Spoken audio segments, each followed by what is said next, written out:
Aussi probablement hier, ce dont je parlais en fait, se faire passer par un camp, voilà, se faire de telle sorte que ton impensé soit l'intelligence en répondant d'autrui.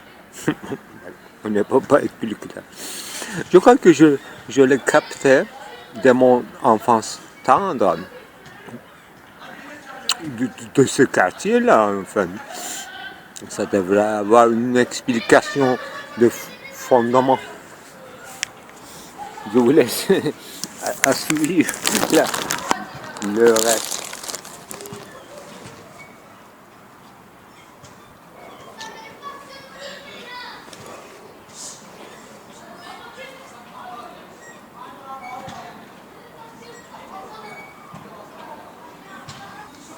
Si je veux dire qu'il n'y a pas de ségrégation, discrimination, sauf qu'on se s'égale, un vrai communisme, impératif communiste, on s'égale dans un minimum, là, effectivement, très néo-platonicien, au sens d'Alexandrie.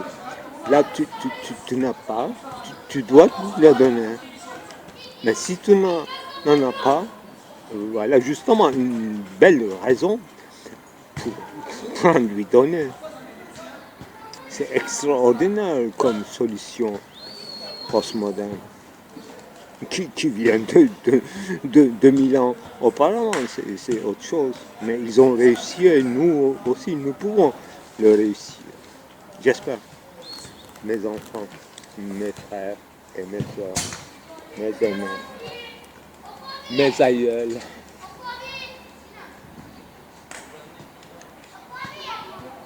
Et entre nous, je suis heureux. finalement. Et c'est ça la terre natale, ce qu'on appelle la terre natale, homeless after homeless.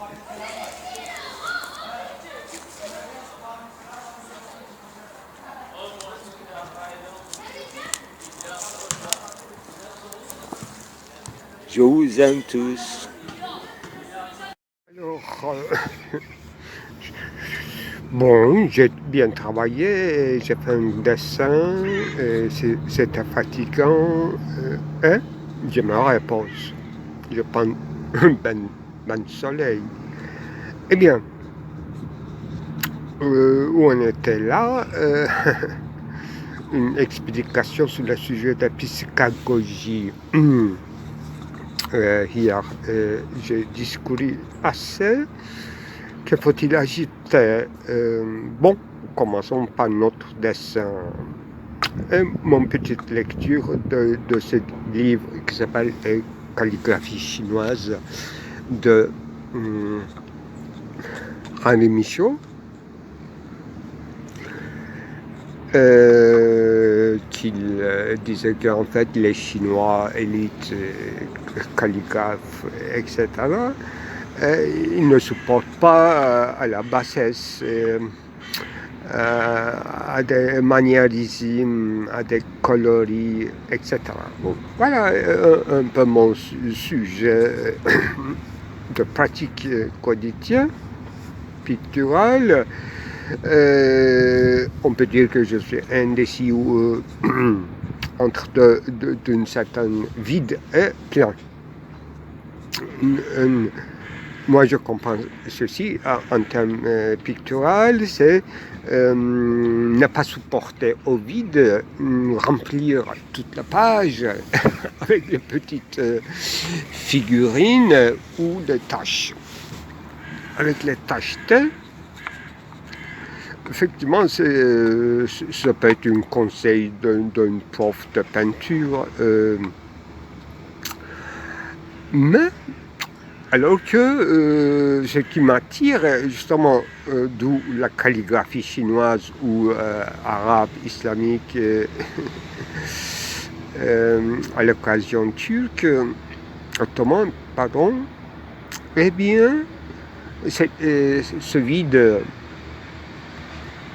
vacuité, kénos, ce sont des mots trop chargés en métaphysique, mais pour rester terre à terre, sur la surface blanche d'un papier, effectivement, le vide m'attire et ça donne n'est-ce pas, un sentiment de profondeur.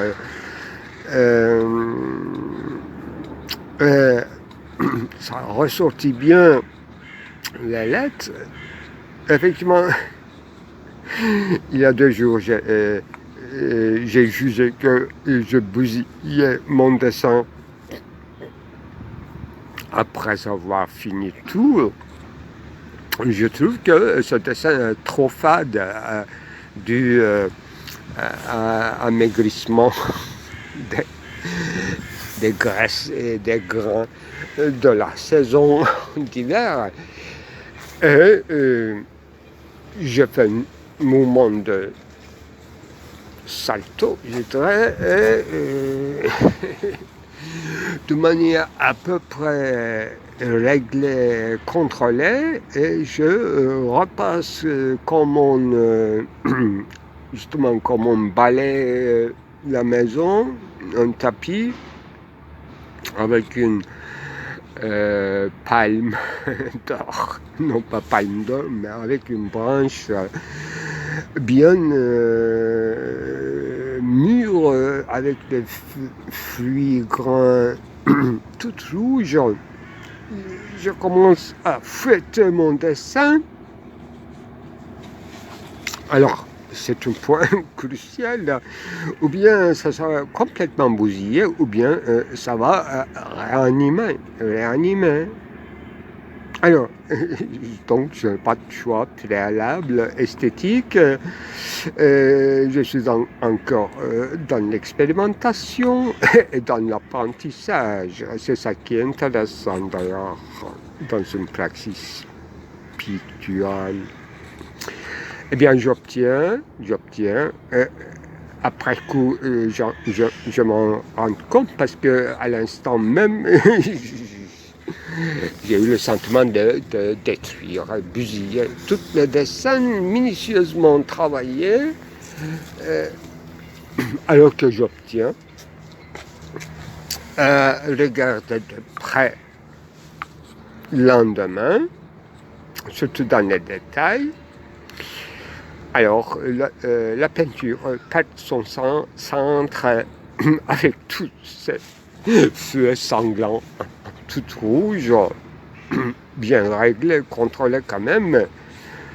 Et ça devient complètement autre chose, alors que les scènes précédentes est photographiée et gardée, même je crois, j'utiliserai la progression de la peinture et j'obtiens quelques, mais au départ dans les crayons, disons, avec mon doigt un petit grain coincé entre mes doigts et le papier, ça sert à une fonction de crayonnage, crayonné. Avait déjà esquissé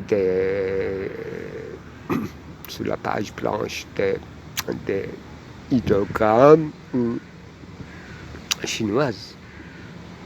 Alors que je ne connais pas, bien sûr, la langue chinoise, ni écrire, ni lire, mais on peut facilement imiter même leurs grandes époques selon les différents empires. C'est ça le destin de l'alphabet, c'est itérable, même picturalement, ouvert à la limitation. Eh bien, pour les Chinois, c'est une curiosité faite par une peintre turque, rien d'autre, peut-être qu'ils seront intéressés autrement. Alors, calligraphie qui devient peut-être terne, je ne sais pas, sous l'influence de bande dessinée japonaise ou quoi, j'en sais rien. C'est pas un domaine, ni le chinois, ni le japonais, mon domaine de spécialité, mais ça m'intrigue. Et en plusieurs couches de ma biographie, disons récente, même à cette longue date, n'est-ce pas, je citais le nom de Bertolt Brecht, l'un des livres très importants de Bertolt Brecht, c'était Métis. Donc on a appris beaucoup de choses de ce petit chinois Métis, de son doctrine, de son enseignement. Vous voyez? Eh bien, j'obtiens des calligraphies et le centre est changé dans les dessins, en rectangle encore, mais ça devient abyssal. Et qu'en changeant la directionnalité du papier, j'obtiens plusieurs calligraphies qui a l'air encore, à mon avis, très peinture occidentale, et je le nommerai pour faciliter la reconnaissance, c'est Bruegel, une certaine Hieronymus Bosch. Alors, les mi-diable, mi-homme volant qui a l'air de chauve-souris sans volant, c'est pas la première fois que j'obtiens avec ce rouge et avec ces coups de pinceau, avec le coup de doigt, ce genre de calligraphie que je n'appelais pas calligraphie, et j'étais merveilleusement surpris quand j'avais obtenu avec le même, disons, fruit, avec le même couleur, et que je photographie, grandis, etc. C'est presque exactement. J'ai obtenu le même résultat, et même, je l'appellerai cette figure, je l'avais appelée une certaine niche, une fétale ou fatale, et en volant en forme d'une chauve-souris. Un Nietzsche, Frédéric Nietzsche, un chauve-souris volant. C'est comme un marteau 100 mètres ou quelque chose mi-homme, mi-daimonique. Là, et surtout derrière fond, c'est très paysage, c'est-à-dire il y a une profondeur,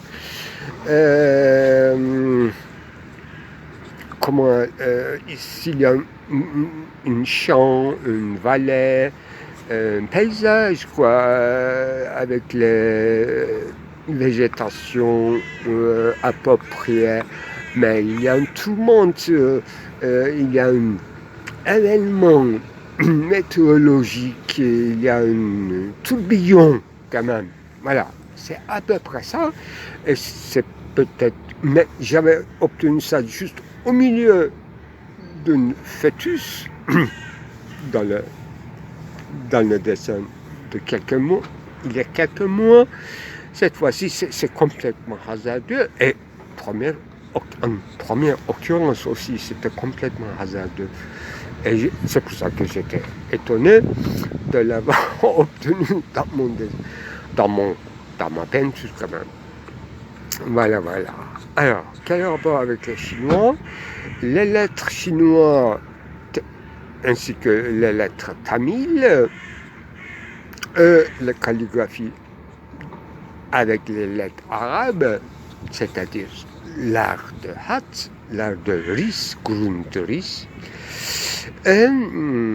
très très attirant pour moi, alors que j'ai un faible, comme vous savez, pour remplir le vide et obtenir une plénitude, une multitude, que j'appellerais ça parfois baroque, parfois en donnant les noms Watteau, Fragonard, à la lisière de maniérisme, surchargé, trop décoré. Vous voyez,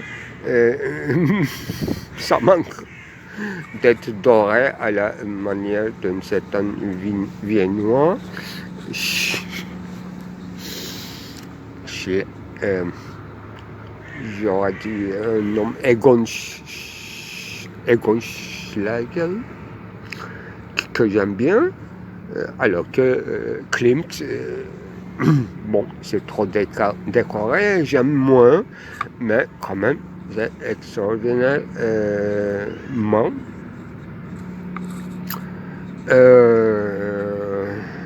un changement de décoration, en fait. Voilà. Alors, donc, je suis divisé entre le vide et le plein, et entre un côté chinois ou Tao, il faut dire, zen, qui devient, quoi que je fasse, quelque chose encore de la peinture occidentale à la manière d'une Bruegel Hieronymus Bosch.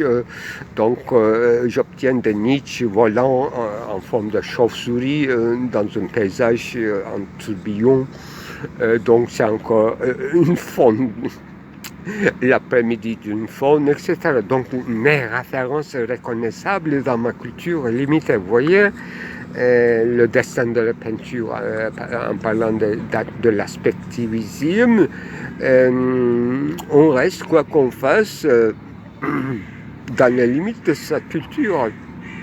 Et au-delà, c'est pour nous, c'est-à-dire pour le créateur, pour l'auteur, ça donne un sentiment de, non pas dégoût, bien sûr, mais une certaine insatisfaction. Là où je ne sais pas dans quel point je peux déclarer que la peinture est finie, le dessin est fini, il ne faut pas toucher, ça y est. Et dans quel moment je m'ordonne de continuer jusqu'au bout, et au risque de bousiller le dessin initial, disons. Voilà. Ma problématique, en résumé, ceci, donc, c'est ma praxis picturale tourne autour de ces termes. Voilà, premier moment fini dans mon discours, et je vais passer à mon rapport aux Chinois, ou en général à l'Asie peut-être. Et c'est moi, pour dire le dernier mot d'avance, c'est une manière de m'excuser auprès des Chinois, auprès de culture mémoriale, ancien, à la fois, bien sûr, l'écriture chinoise, mais en général, mode de vie tel que nous a transmis encore par la culture, y compris, bien sûr, ce qu'on appelle estampe japonais et sa fonction dans la révolution picturale à travers ces ans, et quelques d'autres. L'arrivée des estampes japonais en Occident, à Paris, et changement de tonalité de la peinture, ça, on connaît par cœur ça. Mais il y a une autre versant que je voudrais faire ça dans le deuxième moment, mais pour ne pas oublier, je le mets maintenant, c'est que qui concerne psychagogie, cette fois-ci musicale, une certaine catharsis ou une extase, très dangereux pour moi, a été expérimenté avec la musique, percussion, donc à timbre, les instruments à timbre que nous possédons aussi dans notre culture classique. Dans la marche militaire aussi, on utilise, en fait, je parle des îles. Chez nous, on dit îles. C'est les Allemands encore produits. Actuellement, apparemment. Voilà. Îles, timbre. Donc, cette sonorité dans une quoi? Je ne connais pas le nom thème exact, et je les ai écoutés. Ils sont trop forts comme musique et qui ne ressemblent à rien, ni à la musique classique ottomane, ni à la musique, loin de là, à la musique occidentale. Ce n'est qu'une transe,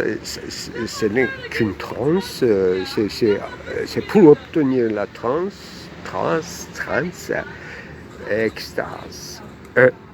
Je suis tombé dans ce piège de psychagogie musicale, à force de mon intérêt, d'écouter d'une manière obstinée, toujours le même morceau chinois.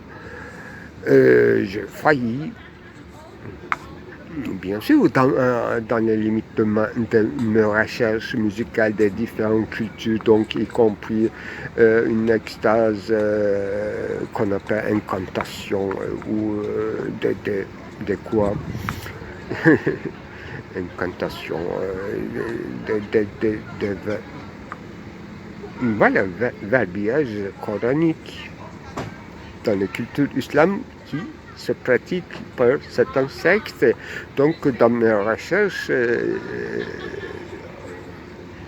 il y avait toutes sortes, y compris africains, bien sûr. Mais le plus aigu, apparemment, était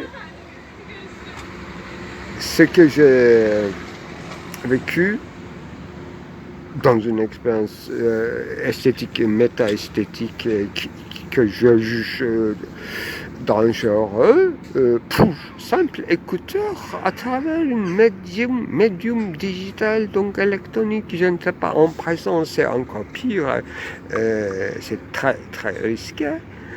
Et donc c'est un Schweimer, une démence, quelque chose comme ça, que comme je ne possède pas la culture chinoise ni leur initiation, alors l'effet que j'ai obtenu, c'était bien sûr dans les limites de ma culture. Donc je ne nommerai pas, mais c'est à la limite d'une zikr, oui, d'accord. Sans instrument, moi je n'utilise pas d'instrument, sauf par quelque temps, par curiosité. Un violon, une guitare, c'est tout. Même pas, jamais un tambour. Alors, ça, il fallait me défaire. Vous voyez? Ça pour un deuxième moment que j'ai bien expliqué. Ça ne demande pas une excuse pour s'éloigner de la culture chinoise, de cet esprit de vacuité zen. Je n'ai pas du tout trouvé dans cette musique qui est vraiment trans, extase et certains Schweimerie démence, disons dionysiaque, oui, bien sûr, au sens philosophique du terme. Et c'est pas du zen, à mon avis.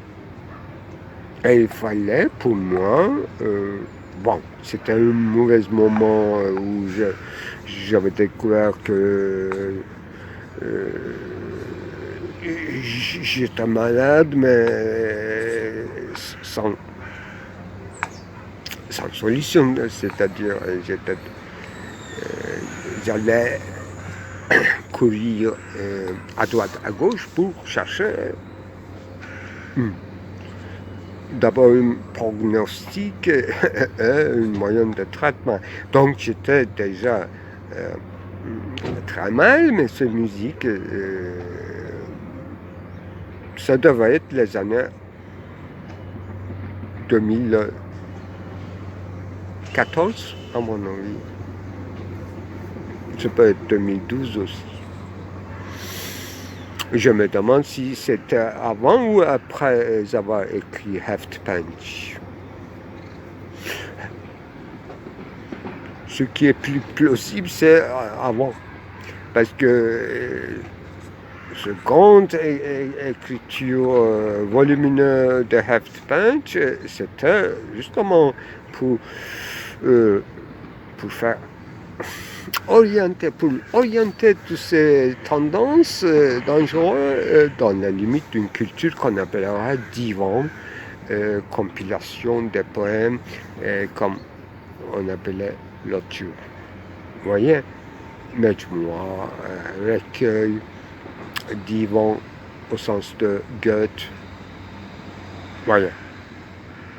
Donc ici on retourne et on repasse les limites du sublime, ce qui est dans le moment où ce qui avoisine au monstrueux, à des moments où la musique, disons, on ne parle pas ici de la peinture maintenant,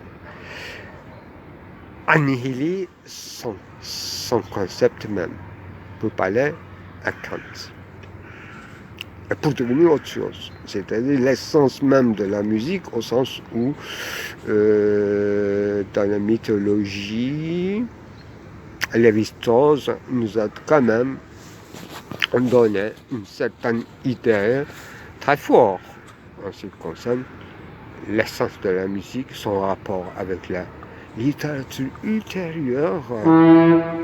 Et voilà. Je dois m'arrêter. Ce sont des questions vraiment dépassent ce que j'ai vécu dans moi, petites expériences, mais énormes, et qui me préoccupent bien sûr depuis que j'ai commencé à cette œuvre inachevée qui est en cours de l'édition perdue. Tout de suite après avoir rédigé Half Punch. Vous voyez, édition perdue concernerait bien sûr d'abord la théorie, ce que Lévi-Strauss entend de la musique, du rythme et de la littérature, c'est-à-dire une transformation de quelque chose de l'ordre de la part maudite, brûlant, qu'il fallait faire taire. D'où Platon et ses explications, n'est-ce pas, sur certains genres de musique, qui est également valable dans la musique soufie, dans l'islam, en Occident, classicisme, etc. Musique, c'est quelque chose pour à moduler, faire taire, etc. Et beaucoup plus après, dans les années, n'est-ce pas, à partir des années 60-70, qu'on a vu une certaine rac, que je ne nommerai pas les branchements, mais voilà, destroy, c'est un concept musical aussi, destroy. Voilà, vous voyez le sujet.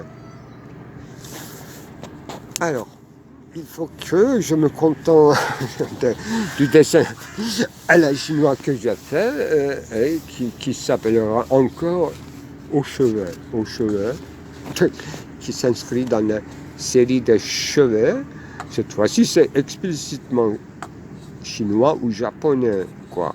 Mais tout en restant dans les limites de la peinture occidentale. Et je ne vais pas utiliser calligraphie aujourd'hui parce que je n'ai pas de rouge. Et avec ces coups de feu rouges que j'ai réussi à faire des marteaux 100 mètres à Nietzsche pour synthétiser tout. Alors je m'arrête.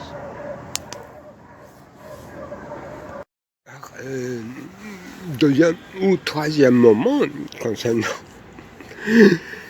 la Chine, cette fois-ci, la Chine actuelle, que j'ai accusé, comme beaucoup de monde, de la propagation d'un virus, n'est-ce pas, qui nous a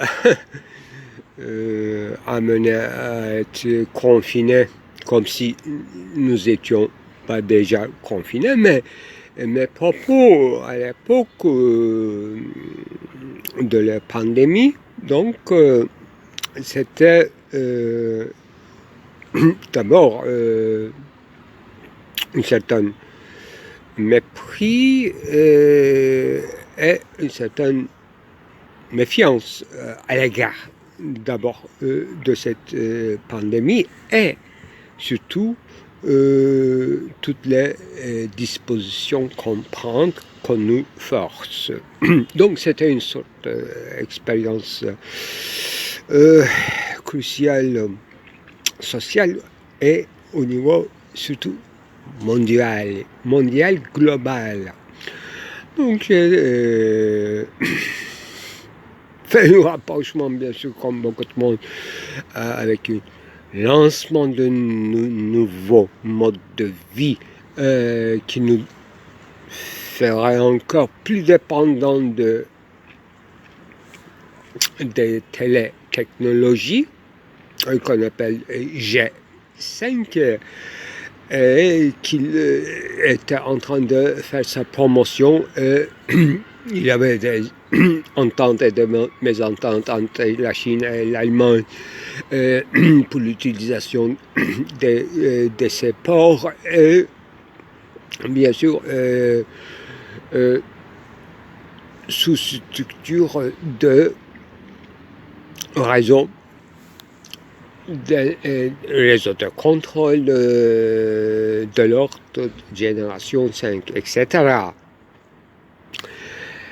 Et ceci, je leur ramenais cette génie ou cette ruse de la raison dite intime pour l'occasion chinoise, à l'ancienneté de la civilisation chinoise, au sens où dialectique pour eux a des méandres qu'on ne peut pas entrer, pénétrer si facilement et que depuis quelques semaines, j'en fais peut-être depuis quelques années, depuis Alain Badiou, donc depuis les années 75-14, n'est-ce pas, maoïsme, on en discute dans la théorie post-hégélienne de l'école française de la philosophie, et toutes ces méandres et le branchement bouché ou pas de la dialectique et comment en sortir, y compris, selon ma version, renversement, retournement, et le pire des, pour dire avec le mot que je connais dans notre histoire et personne ne connaît, y compris moi, c'est piège de soufis. Donc, le pire des Russes géopolitiques qu'on peut utiliser contre l'ennemi, et devenir avoir semblance d'être en accord avec l'ennemi, jouer le jeu avec ses propres termes, devenir capitaliste, bien qu'il n'en est pas. Voilà. Vous voyez, pour que les télétechnologies se vendent avec une, bien sûr, mise, comme on appelle, monopoly ou avoir une part dans la marche. Je coupe la cour cette discussion que j'ai faite et c'est là que c'est logerait quoi mon repentir à la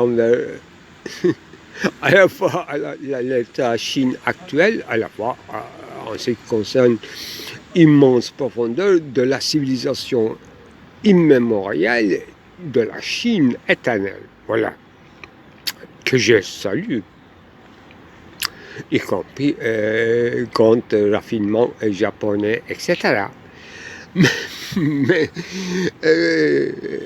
tel qu'un homme intellectuel, je me suis mêlé en public à des discussions, à des propos de ces gens, donc qu'on peut résumer comme l'accusation de la Chine de faire proposer pour faire une expérience à ses propres intérêts dans le marché mondial en utilisant et en propageant la pandémie, etc. Là, je coupe le cours et je demande le pardon parce que quoi?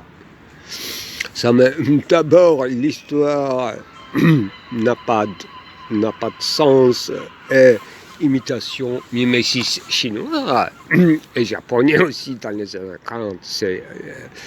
Je me demande si c'est Hippolyte Coiré qui disait qu'en fait à New York, après la guerre, j'achetais, dans les années 50, donc à New York j'achetais un parapluie quand il pleuvait soudainement et c'était made in Japan et après 15 minutes, le parapluie était fichu.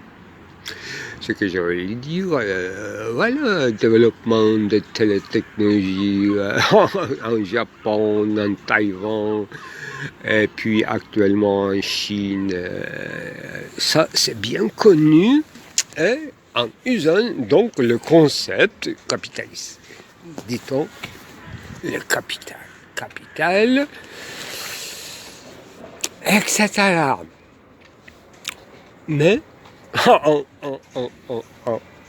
tout taoïsme, en toute zen, n'est-ce pas, il faut faire l'abstraction de tout cela. C'est à cela que servirait l'acte de peindre. Et moi, à la fois, donc je suis comme en mi-chemin d'un peuplement ou une plénitude d'une page, même dans mes écrits, y compris à titre académique, j'arrivais très difficilement me retenir dans une chaîne conceptuelle programmatique avec un commencement, développement et le résultat pour me classer dans une intelligibilité minimale. Mais comment dire, ma spécialité ou bien ma spécificité plutôt reconnue, c'est que j'écris grâce à des technologies d'ailleurs, c'était de l'usage de poste personnel de computer, d'avoir écrit des articles dont les notes d'en bas de page prennent beaucoup plus place que l'article dit. Voyez. Donc, ça, on peut y retourner, cet usage d'une machine à taper par Nietzsche qui est thématisée par Derrida. Il l'a acheté mais il n'a pas usé et manuscrit. Tout ça, ce sont de différentes temporalités, etc. Ça entrerait dans notre sujet comme accessoire de mobilité et pourquoi pas inhibition ou se limiter, se pas limiter, etc. Et ça retournera au problème de vide et de plein, c'est-à-dire simplicité, pourquoi pas de cartésianisme, de commencer par le simple, aller vers le compliqué, composé, etc. C'est bien connu dans la philosophie occidentale et dans le processus scientifique. Alors que Bergson nous proposait une autre vision, n'est-ce pas? Commencer par le tout et dans son dessin, dans sa leçon de dessin. Alors, voilà, je ne suis pas obligé de me faire excuser en faisant des peintures taoïstes parce que je n'arrive pas. Parce que je suis du côté de multiplicité. Je cherche, enfin, j'ai fait une mise, disons, sur la multiplicité, comme un peu Deleuze, comme quoi il y aura, par chance, par surprise, il y aura un ou deux figures véritablement, n'est-ce pas, me surprendraient. Alors que, bien sûr, de mon fort intérieur, je suis inclin à une épuration, à une calligraphie qui se rapproche à l'absolu. Et justement, il y a beaucoup de données dans mes discours dans ce sens-là, parce que c'est fait, c'est fait. Ça peut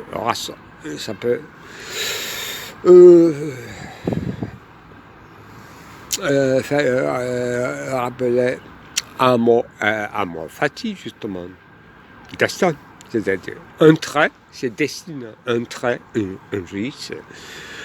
Toujours compte risque, si c'est fait par une certaine intensité, et je veux dire calligraphiquement, donner la tonalité, et on ne peut pas changer, et c'est fatou.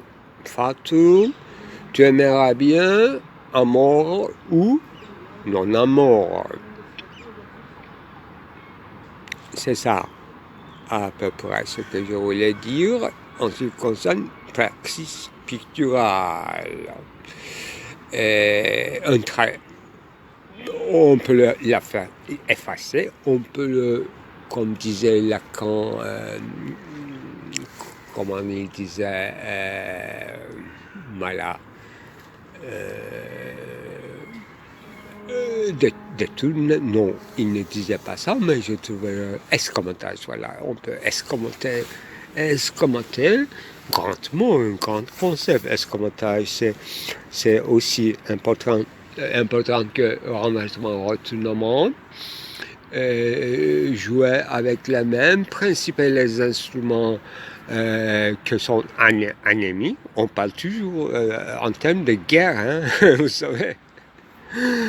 Et escamotage. Et pourquoi pas aller plus loin, hypocrisie en état, mensonge blanc et encore plus cabinet noir et pourquoi pas les quoi pourquoi pas un empire britannique qui sera plus fort qu'un nationalisme cartésien à la française un peu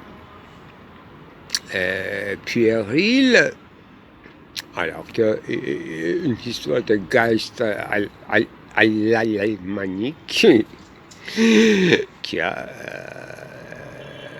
se désarme par ses pauvres, etc. L'histoire du monde. Là, qu'est-ce que je fais? Il faut que je reste dans entre guillemets, dans ma terre natale, dans ce cheminement et dans ces interrogations de Heimweg, d'abord pour me vérifier à moi.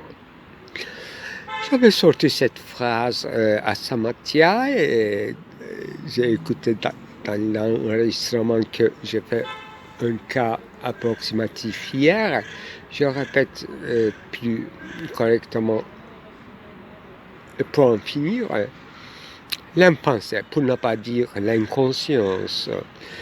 Je me disais, dans l'enregistrement, dans un coin perdu d'un quartier d'Istanbul, assis, regardant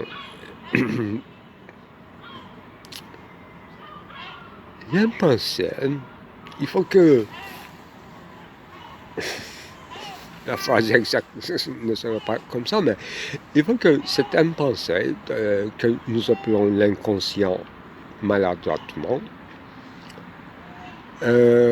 c'était cette chose même qui nous force, sans raison, y retourner. C'est encore un terme spatial, composant de la psychagogie, autopsychagogie, je souligne. C'est un pensée, il faut que ça sert à quelque chose de l'ordre de répondre d'autres. J'ai beaucoup de réfléchi, mais ça va prendre beaucoup de temps parce qu'il faut expliquer d'abord la modalité de cette réponse. Réponse d'autrui. Mais quel autrui? Quelle multiplicité? On n'est pas, moi, bien que je feins d'être dans mon solipsisme, on est peuple du monde et d'où vient cette plénitude et multiplicité et à vrai dire, je vois cette épuration dans la peinture, très riche, très raffinée, mais à la fois c'est une échappatoire, c'est-à-dire c'est prendre en parenthèse, pourquoi pas en époque, même pas en époque, effacer le monde, la multiplicité.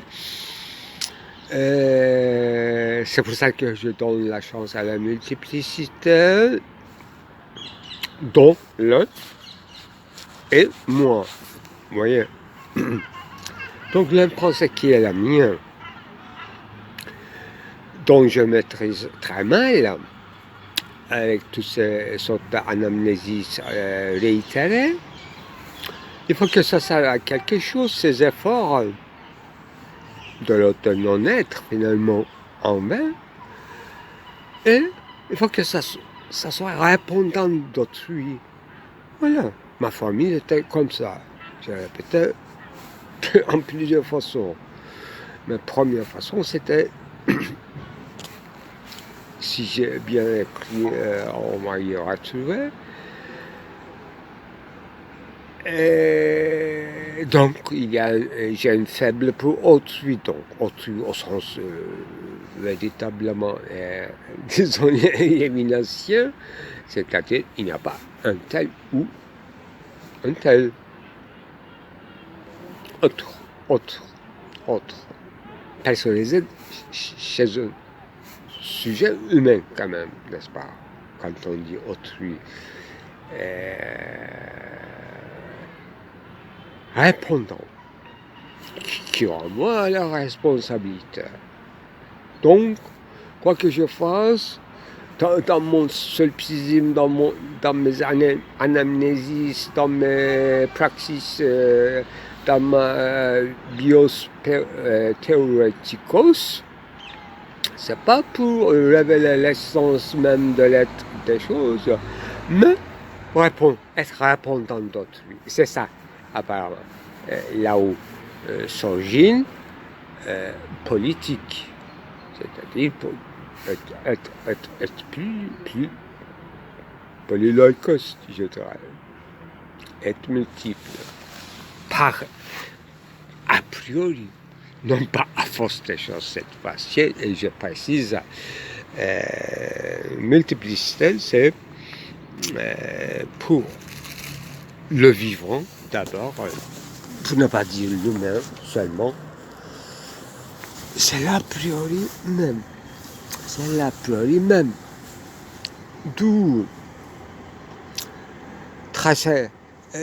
le besoin de tracer une scène, pas forcément scène, ou un paysage peuplé avec le visage, et qu'on appellera dans la peinture cette fois-ci, un plan d'immanence, une scène.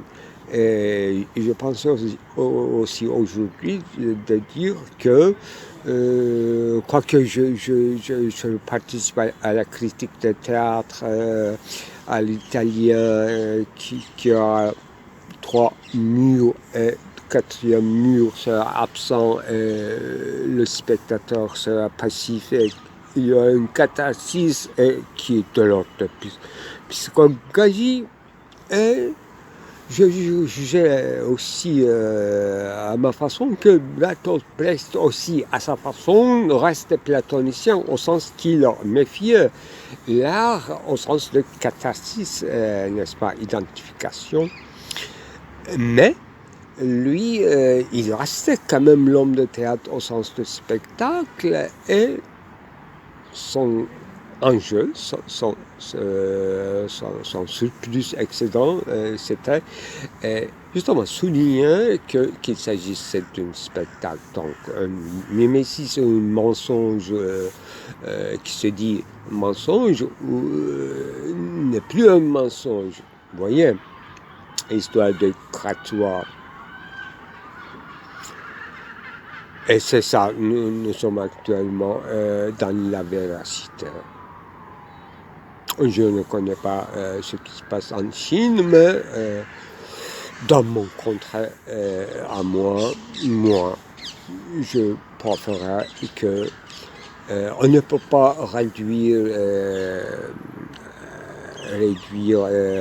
annihiler mimésis et non pas fiction, non pas autobiographique, mais ontologique, dû à des raisons de polémos, donc à l'essence du politique, donc à l'essence d'être multiple. Et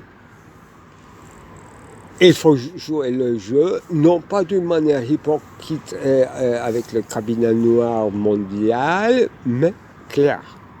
Je sais bien qu'en venant, la Chine, au marché clair, distinct de la surface, si on y croit, c'est qu'il veut jouer le jeu, non pas en termes de guerre, mais en termes d'une polémose économique. C'est ça que je le comprends. Derrida suggérait à moi personnellement que il y a des gens à Tel Aviv qui pensent comme vous, ce qui veut dire que l'État d'Israël est légal et on ne peut pas annihiler son concept en tant que l'État. Il faut l'accepter comme n'importe quel État, comme le vôtre par exemple. Il y a des gens à Tel Aviv qui pensent comme vous, qui écrivent aussi. Vous voyez l'enjeu. Au revoir.